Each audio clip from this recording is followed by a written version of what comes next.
사랑하는 교회 여러분, 오늘은 부활의 달 4월 세 번째 주일입니다. 부활의 달을 지내며 우리 모두의 삶의 터전에 부활의 은혜와 소망이 가득하시기를 바랍니다. 오늘 주일 예배 드리는 모든 성도님들에게 부활의 축복과 은총이 깃드시기를 기원드립니다. 이 주간도 모두 건강하시고 평안하신 가운데 부활의 믿음으로 승리하시길 기도드립니다. 오늘 우리에게 주시는 하나님의 말씀은 데살로니가 후서 3장 6절에서 12절 말씀입니다. 형제들아, 우리 주 예수 그리스도의 이름으로 너희를 명하노니 게으르게 행하고 우리에게서 받은 전통대로 행하지 아니하는 모든 형제에게서 떠나라.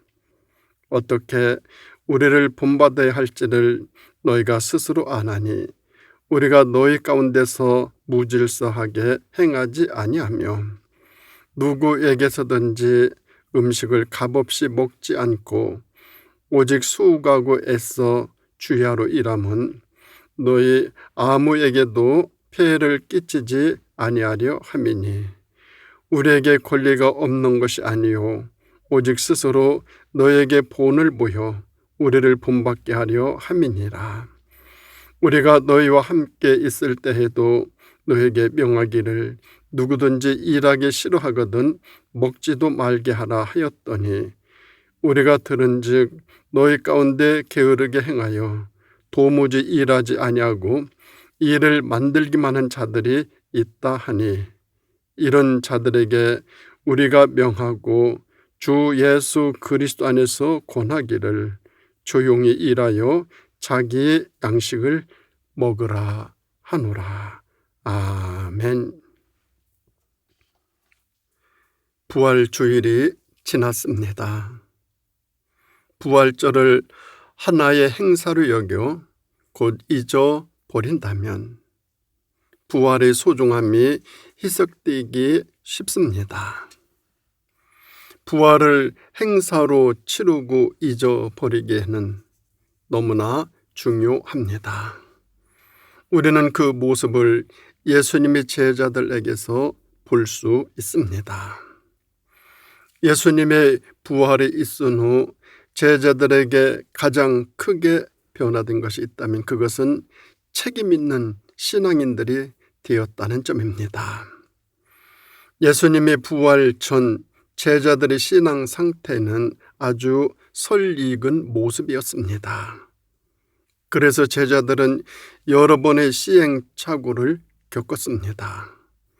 베드로는 말의 수제자였지만 매사 실수 연발이었습니다. 다른 제자들도 제대로 역할을 하지 못했습니다. 그에 비하면 차라리 구레네 시몬 같은 사람은 제자도 아니면서 예수님의 고난의 길에서 제자들보다 훨씬 더 큰 역할을 하였습니다. 니고데모와 아리마대 요셉도 예수님이 십자가에서 죽자 총독 빌라도에게 가서 시신을 잘 모시겠다는 허가를 받아 묘에 안장하는 데 주도적인 역할을 했습니다. 막달라 마리아는 끝까지 예수님의 고난의 길을 동행하였습니다. 그러나 제자들은 민망하리 많지 도망이나 다니고 숨고 멀리하며 책임을 회피했습니다. 그 과정에서 나타난 제자들의 모습을 보면 참으로 용렬했습니다. 그런데 그런 제자들이 예수님 부활 후에 아주 성숙한 자세를 보였습니다. 예수님 부활 후 제자들은 너무나 대조적이었습니다. 자신감에 차 있었고 확신을 가지고 있었고 삶의 기쁨이 있었습니다. 비로소 제자로서의 역할을 제대로 수행하였습니다. 사람이 이 지점에 서게 되면 누구보다도 무엇보다도 뿌듯합니다. 이 지점이 사람으로 하여금 자신감이 넘치는 지점입니다. 사람이 이 지점에 이르게 되면 모두 그 삶이 행복해집니다. 자신감에 사로잡히게 됩니다. 세상에 겁날 것이 없습니다. 두려움도 없습니다. 무엇이든지 할 것만 같습니다. 이 확신이 어디에서 나옵니까? 이 자신감이 어디에서 나옵니까? 그것은 깨달음에서 나옵니다. 발견에서 나옵니다. 제자들은 예수님이 죽으시고 부활하시는 과정을 지켜보면서 비로소 깨달아 알게 되었을 것입니다. 그러니까 제자들이 그렇게 달라진 것입니다. 이 제자들이 이 같은 변화의 분기점은 예수님이 부활해서 기인합니다. 제자들은 부활하신 예수님을 만나고 나서 다시는 후퇴하고 숨고 도망 다니지 않았습니다. 아주 성숙한 제자들로 거듭나게 되었습니다. 우리 그리스도인들의 신앙은 이 부활 신앙이 신앙의 분기점입니다. 오늘 본문에는 세 부류의 사람들이 나옵니다. 첫째는 일하기를 싫어하는 사람들입니다. 본문 10절에 있는 말씀 보면은 바울은 너에게 명하기를 누구든지 일하기 싫어하거든 먹지도 말게 하라 말씀하셨습니다. 바울의 이 명령은 창세기 3장 19절 네가 흙으로 돌아갈 때까지 얼굴에 땀을 흘려야 먹을 것을 먹으리니 라는 말씀에 기초하고 있습니다. 바울은 자신과 동역자들이 스스로 노동하면서 사역을 감당했음을 들어 노동의 중요성을 강조하고 있습니다. 하나님은 게으르고 나태한 사람 싫어하십니다. 게으름은 악입니다. 노동은 하나님의 신성한 명령이십니다. 그런데 당시 사람들은 예수님의 재림에 대한 오해로 인하여 일하기를 포기하고 싫어하였습니다. 이는 대단히 잘못된 생각으로 많은 사람들이 이 사상에 사로잡혀 수많은 이단의 가문 이설에 현혹되어 노동을 경시하고 멀리하였습니다. 이들을 향하여 사도 바울은 조용히 일하여 자기 양식을 먹을 것을 강조하였습니다. 게으르고 나태한 사람의 자리, 그 자리는 없습니다. 가난하게 살게 되어집니다. 뿐만 아니라 몸과 마음이 병들면 일하기 싫어하고 일 자체도 멀리하고 일하는 그 모습, 그 모든 것들을 어려워합니다. 그러면 악순환의 연속에 빠집니다. 이 사람은 누구도 도와줄 수 없습니다. 이 사람을 도와주는 그 도움 자체가 아무런 의미가 없습니다. 그러나 부활 신앙은 노동을 중요시합니다. 일하는 것 기뻐합니다. 일에서 얻어지는 보람과 그 가치를 소중하게 여기고 그것을 삶의 기초로 삼아갑니다. 부활 신앙은 일하는 것을 좋아합니다. 그런가 하면 두 번째로 오늘 본문에 일 만드는 사람들이 나옵니다. 이 사람들은 일을 만들기만 하는 사람들이에요.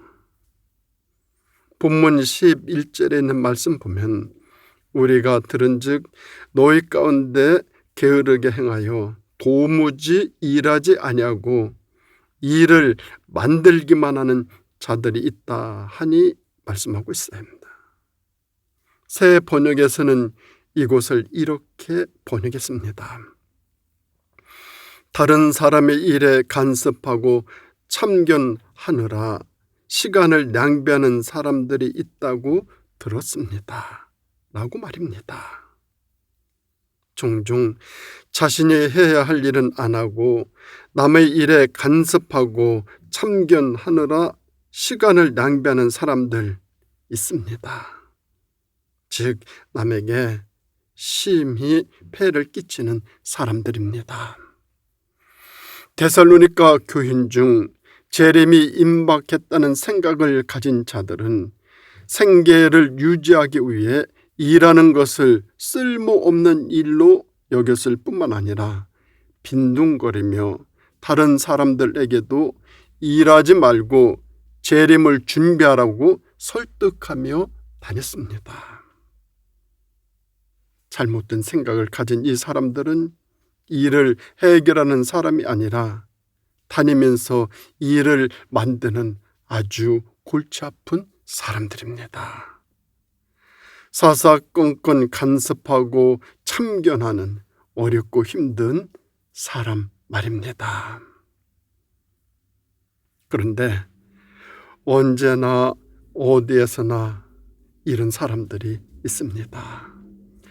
자신이 변해야 하는데 오히려 남을 변질시키는 사람들입니다.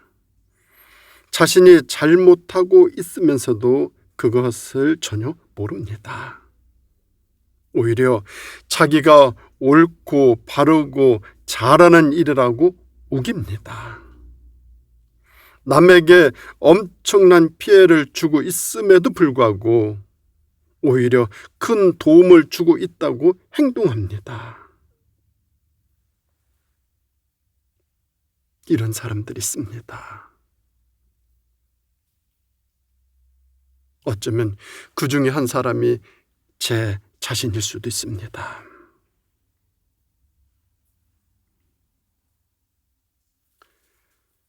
추석 연휴에 한 형제가 선물 꾸러미를 들고 다소 들뜬 마음으로 고향인 대전으로 가는 고속버스에 올라탔습니다.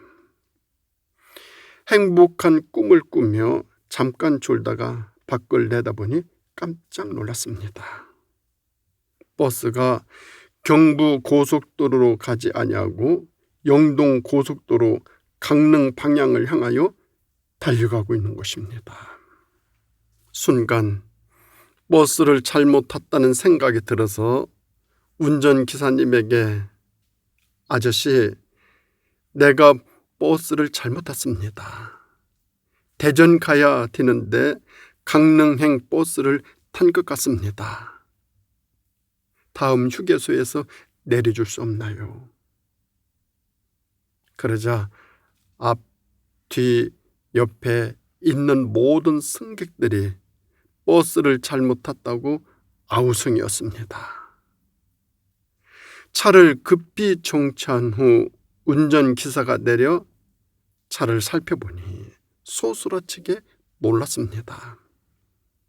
그것은 강릉 가는 버스 기사가 대전으로 가야 하는 버스를 몰고 와버린 것입니다. 강릉 가는 버스 기사가 대전으로 가야 하는 버스를 운전하고 왔어요. 우리 살아가면서 일꾼으로서의 삶이 아닌 일감으로서의 삶을 살아 일을 더는 것이 아니라 일을 더 많이 만드는 사람들, 이런 사람들이 있습니다. 저를 포함해서요. 이 운전기사의 부주의로 말미암아 얼마나 수많은 일들이 만들어졌겠습니까? 이 한 사람의 잘못으로 말미암아 얼마나 많은 일들이 발생하고 얼마나 많은 일감들이 생기고 그러겠습니까? 일을 덜어야 되는데 일을 더 만들어 버렸어요.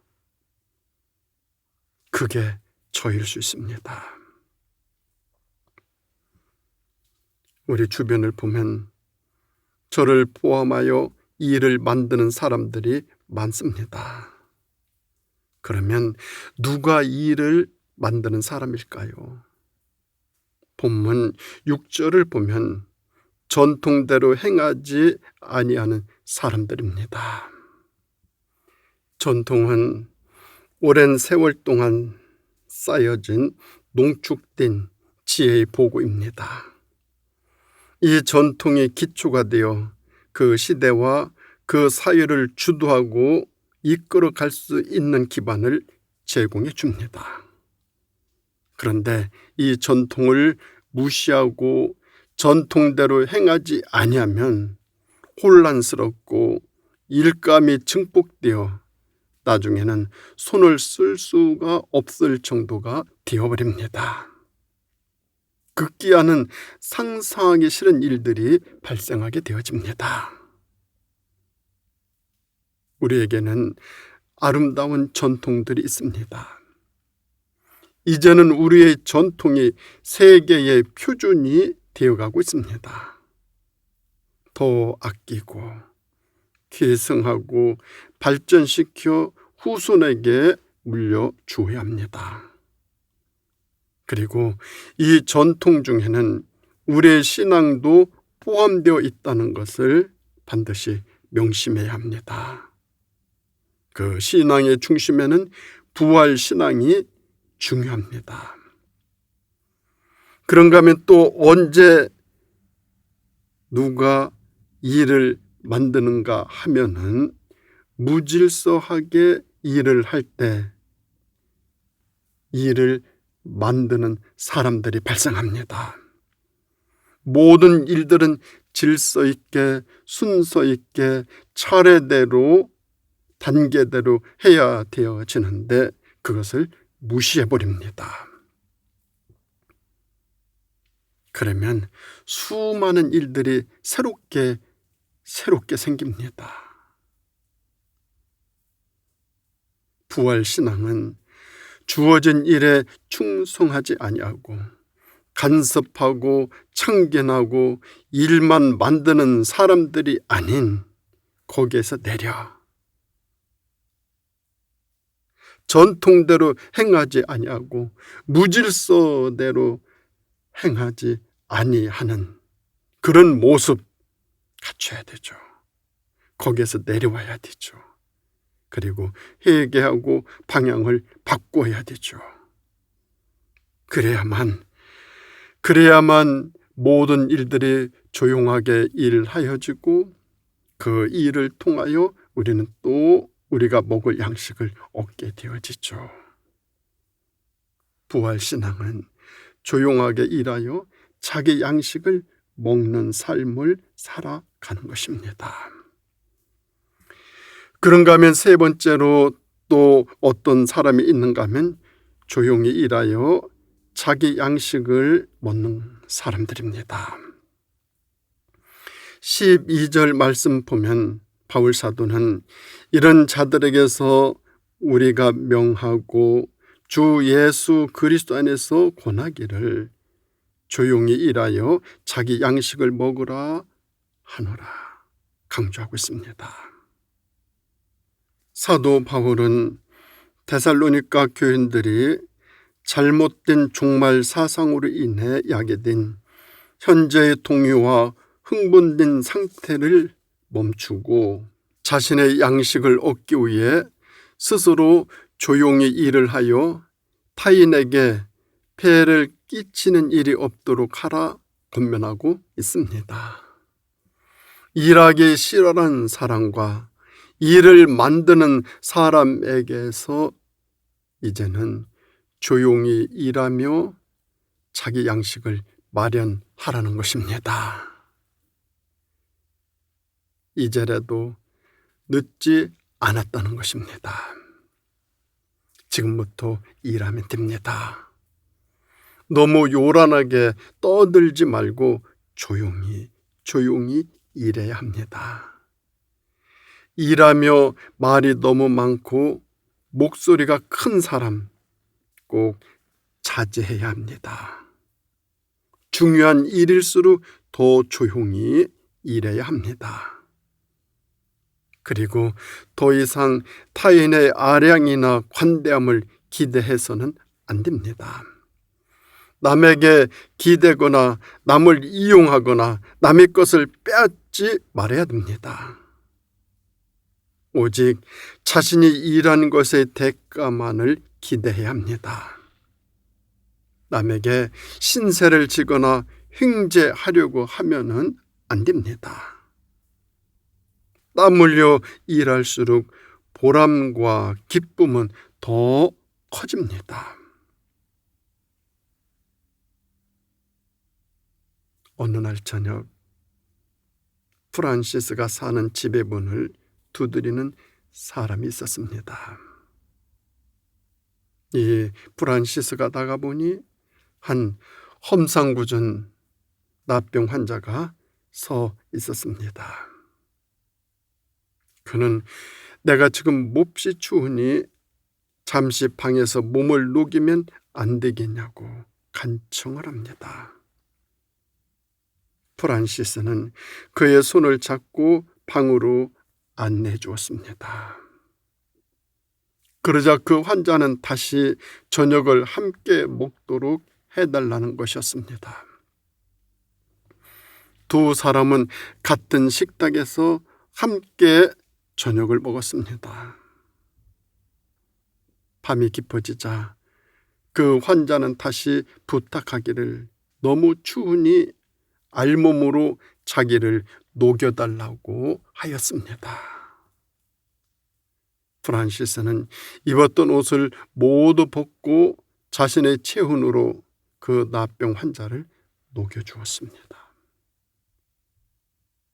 이튿날 아침 프란시스가 일어나 보니 그 환자는 온데 간데가 없었습니다.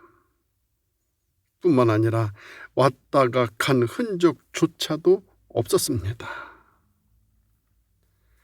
프란시스는 곧 모든 것을 깨닫고 자신과 같이 비천한 사람을 찾아와 주셨던 하나님께 감사 기도를 올립니다. 그 감사의 기도가 바로 사람들이 주기도문 다음으로 많이 암송하는 평화의 기도입니다. 오 주여, 나로 하여금 당신의 도구로 삼으소서. 미움이 있는 곳에 사랑을, 범주가 있는 곳에 용서를, 분쟁이 있는 곳에 화해를, 잘못이 있는 곳에 진리를, 희의가 가득한 곳에 믿음을, 절망이 있는 곳에 소망을, 어두운 곳에 당신의 빛을, 서름이 있는 곳에 기쁨을 전하는 사신이 되게 하소서.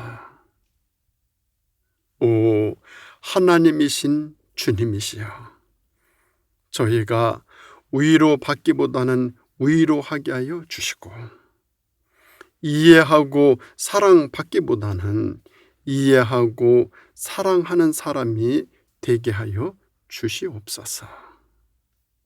이는 줌으로써 받고 용서함으로써 용서받으며 죽음으로써 영원한 생명을 얻게 되기 때문입니다. 이 기도는 부활신앙의 기도입니다. 부활신앙으로 사는 사람들은 조용히 일하여 자기 양식은 물론 도움을 필요로 하는 사람들이 필요를 채워주는 복된 사람이 되는 것입니다. 그리고 부활신앙은 주님의 평화의 도구가 되고 복음의 도구가 되고 생명을 살리는 도구가 되어야 합니다.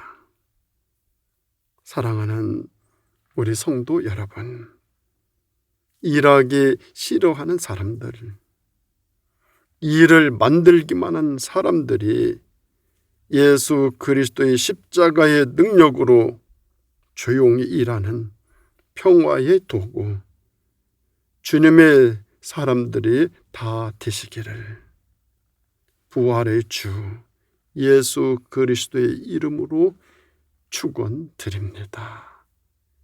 기도드리겠습니다. 오 주님이시여, 저희들에게 이 부활의 신앙을 안겨주기 위해서 십자가에서 돌아가시고 부활하셔서 저희들과 함께해 주시니 감사드립니다. 험한 세상, 이 세상을 살아갈 때 부활 신앙으로 말미암아 하나님의 그 뜻을 발견하고 실현시켜 나가는 삶이 저희들의 삶이 되어질 수 있도록 인도하여 주시되, 모든 삶에서 조용히 일하여 나 자신의 양식을 스스로 준비하여 이 세상 살아가는 우리 자신들이 다 되어질 수 있도록 인도하여 주시기를 부활하신 예수님의 이름으로 간절히 기도드립니다. 아멘.